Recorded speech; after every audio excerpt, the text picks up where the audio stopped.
friends. So sometime last year, my friend who's a beautiful singer was in New York for work, and over dinner she told me that she was taking voice lessons and really enjoying it. And I was like, oh, you can just take voice lessons? I guess that makes sense. Speaking of lessons, thank you to Skillshare for sponsoring this video, but we'll get to that later. Since high school, I've spent time sitting in my bedroom plucking away at a guitar, and particularly when I feel low, singing is a really good way to get it out. In an alternate reality, I'd be a dedicated singer, but in reality, I really only sang well enough to be in a high school choir, and that's about it. Like, my musical talent peaked somewhere around molehill level. But then my friend told me that you can actually just put some concerted effort and instruction into it and get better. I didn't sign up immediately, but she planted a seed. And then the whole spate of vocal coach reacts to YouTube channels poured some water on it. And then some late night Googling told me that a nearby studio owned by a woman who wrote an album about Hillary Clinton offered lessons for all ages, including adults, and that it was never too late to start. So I signed up.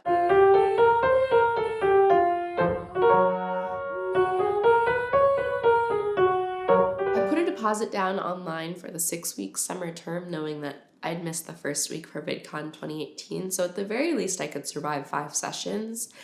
And then I started showing up. In my first lesson, my teacher, kind and encouraging in the way that means she's used to working with children, led me through some warm-ups and stretches and exercises. And like, when I sing alone in my apartment, I sometimes think I sound pretty good, but those mame mimo moos were humbling. Like, you know when you hear a small child practicing like a violin or something, and they just have to sound out of tune and screechy for a while. That's part of the process.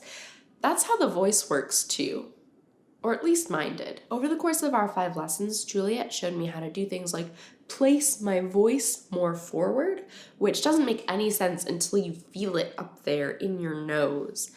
And then she made me do these things that sounded awful in the interest of getting my head voice and my chest voice to mix so that then they didn't. It was like I'd gotten pretty good at walking, and then she was like, no, here's a bicycle. It's gonna get you a lot farther and faster in the long run, but it starts out with you skinning your knees a whole bunch. But like 45 minutes over 5 weeks isn't gonna get you out of training wheels. So I kept going. I was picking up enough new techniques that for a while I couldn't play my guitar while I sang anymore. Like, I had enough to think about without adding an instrument into the mix.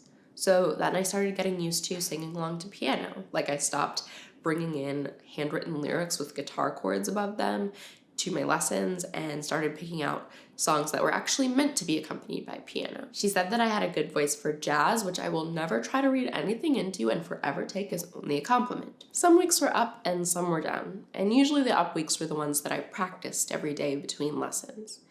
But mostly I was just having fun having my voice broken down into its constituent parts and then trying to put them back together again.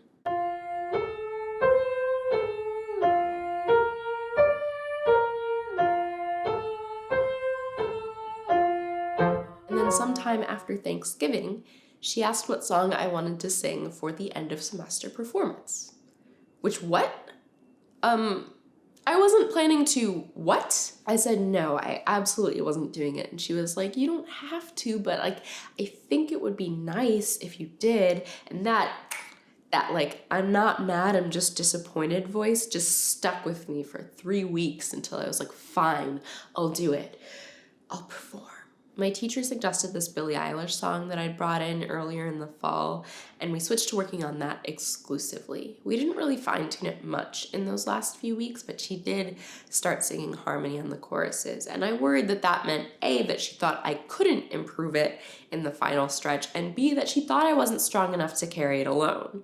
But I did my warm-ups and I practiced my song every single day, and in the last week and a half, I was starting to feel like strong and sure and that like maybe I could do this until my last lesson, which was on a Thursday, where I practiced singing into a mic the first time and then became immediately sure I would choke. But the performance was on Saturday, so there was really nothing that I could do other than practice and drink tea and just try to visualize myself singing without any waver in my voice.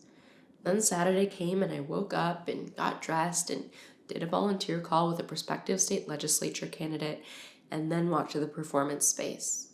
And did I mention that I was the only adult performing in this thing? When I walked in, little kids were running over self-made obstacles of folding chairs while their parents and grandparents gathered to watch them. We did a group warm-up with Juliet, and then I took my seat and waited for my turn.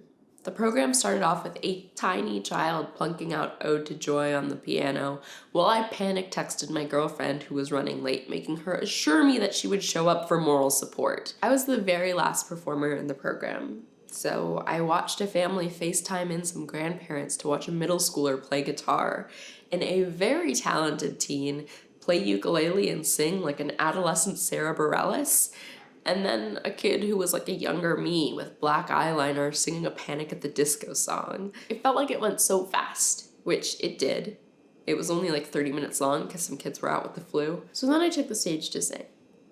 Narratively, this would be the moment in the story where I open my mouth and sing like a mermaid trying to get legs, but it really comes out more like a toddler who has legs, but like doesn't totally have the hang of them yet. So I look out and I see all of these people, and my hands and my knees and my voice start shaking because I'm afraid of people who were born in 2010's parents.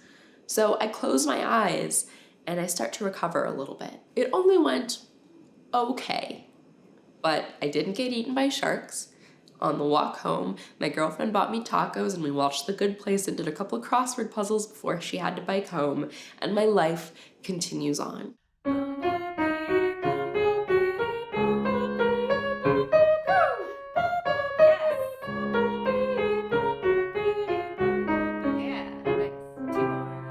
But I'm really glad that I tried it, because I realized that if you're an adult with some discretionary income and a free weeknight, you can just turn your life into an episode of MTV's Made. Like, I'm lucky that I live in a place where there are a lot of options available to me, but in addition to voice lessons, I've got back into dance classes over the past year. I even took a skateboarding class.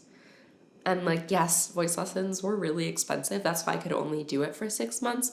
But there are a lot of other lower cost options if you want to learn something new and don't have it like that. For example, my local library has, for free, comic book drawing classes, writing groups, language learning conversation circles. They have instruments you can check out, yoga, or if you've got $10 a month, you can try something like Skillshare. There it is. Skillshare is an online learning community with thousands of classes in things like art, design, animation, business, cooking, pretty much any creative or technical skill that you are trying to pick up.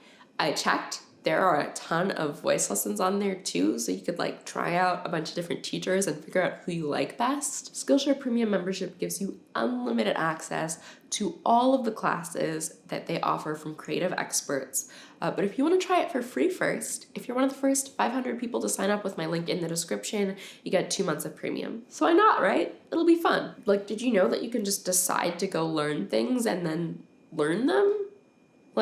One thing that I found most comforting about my performance was that I expected every other kid to be way, way better than me because they're starting the skill so much younger than me. And by the time they're my age, they might be. But with the exception of that one, extremely talented youth, they were all also still learning.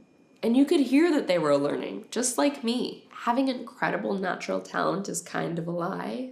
All of these things take work and time, and even 6 months of work and time isn't enough to sound like you've mastered anything yet. But it's also just really nice to be in a community of people striving to do a thing for the pure enjoyment of striving. In comments, tell me about something that you've been trying to learn but haven't mastered yet. If you like this video, please share it with someone who you think might like it, and I guess you could turn on that notification bell. Why not? Try it. All right, I'll see you soon.